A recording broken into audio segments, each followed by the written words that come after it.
Hi hello नमस्कार, मी किरण परत एकदा तुमचं स्वागत करते माझ्या चॅनल मराठी ब्लॉगर किरणवर।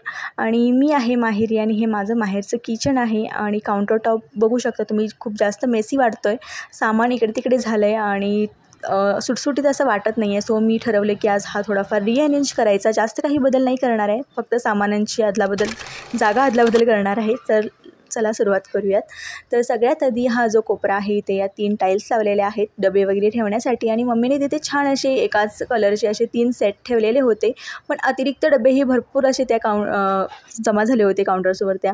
सो मी ते चेक केले आधी की त्यामध्ये काय सामान आहे वगैरे, तर काही असं महत्त्वाचं सामान जास्त नव्हतंच, असेच ते ठेवले गेले होते। सो ते आधी मी कमी करून घेतले, तिथून हटवले आणि त्या दुसऱ्या एका कंटेनरमध्ये घालून ते वरती सेल्फवर मी ठेवून देणार आहे। आणि मग हे बाकीचे जे डबे होते एकसारखे ते डाळीचे वगैरे ते व्यवस्थित पुसून मी तिथे रिअरेंज करून दिले।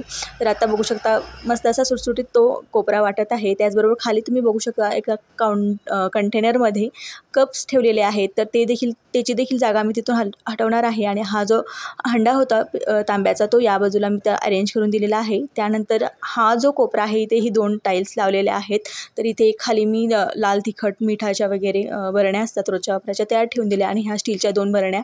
आणि हे चहाचे छोटे छोटे पेले होते तेही खूप जास्त प्रमाणात होते, त्यातले थोडे मी बाजूला काढून ठेवले आणि थोडे जेवढे लागतील तेवढे तिथे ठेवून दिलेत। आणि हे जे साखरेचा म्हणा चहापुडचा डबा असतो परत तुपाचा तेलाचा ते देखील खाली अशी व्यवस्थित मी अरेंज करून दिले, जेणेकरून इकडे कोपऱ्यामध्ये आणखी थोडा जागा उरेल आणि त्या जागेत आपण बाकीच्या काही वस्तू ठेवू शकतो। आणि त्यानंतर ही ग्रीनरी ॲड करण्यासाठी थोडंसं प्लांट मी इथे ॲड केलेला आहे। आणि आता बघू शकता हा देखील कोपरा अगदी व्यवस्थित सुटसुटीत झाला आहे।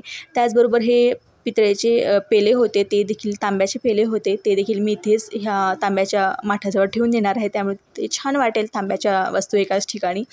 तर अशा प्रकारे आणि त्यानंतर इकडे बघू शकता ही जागा आता कोपरा सुटसुटीत वाटतो आहे।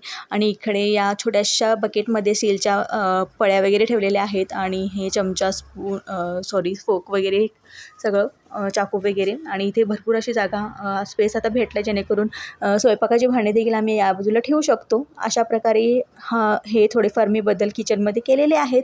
तर कसा वाटला हा व्हिडिओ तुम्ही कमेंटमध्ये मला नक्की सांगा आणि पूर्ण किचनची टूर मी नेक्स्ट व्हिडिओमध्ये घेऊन येणार आहे, त्यासाठी तुम्हाला माझ्या चॅनलला सबस्क्राईब करावं लागेल। तर असेच माझे व्हिडिओ पाहत राहा आणि हा व्हिडिओ आवडला असेल तर नक्की लाईक करा, कमेंट देखील करा। परत भेटूया नवीन एका ब्लॉगसोबत, तोपर्यंत बाय बाय, काळजी घ्या।